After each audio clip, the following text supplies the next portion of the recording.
Hello everyone, today I'm going to show you the new NJ gas stove, NGB-60. It comes in this condition, and the only thing you have to do is to put the pan supports and the small brass caps that you will find in the box. Once you have done that, you can connect it to the gas supply through a hose and a bottle, and you're ready to use it.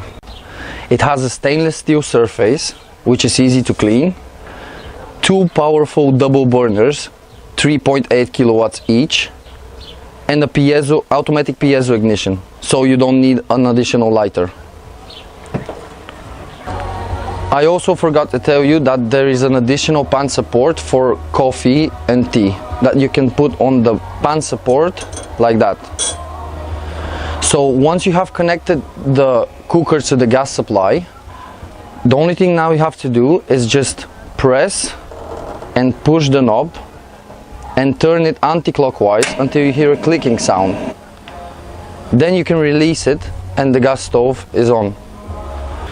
Once you try to put on the gas stove, the flame would be in max power, and you can regulate the flame by twisting the knob anti-clockwise like that and turn it back again. So with this knob you can actually regulate the flame that comes out of the burner. You can use less flame or more, it depends on what you're trying to cook. The only problem that you may have with this cooker is with an unsteady flame.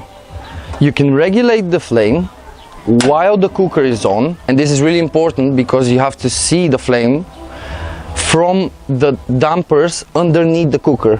Just lift it up gently and twist. This is the way that you put more oxygen into the combustion, and the flame will be steadier or more rarely. So as you can see now, the flame is not proper. So if you have this problem, you can regulate it from the air shutters or air dampers underneath by just turning it until you get the steady blue flame.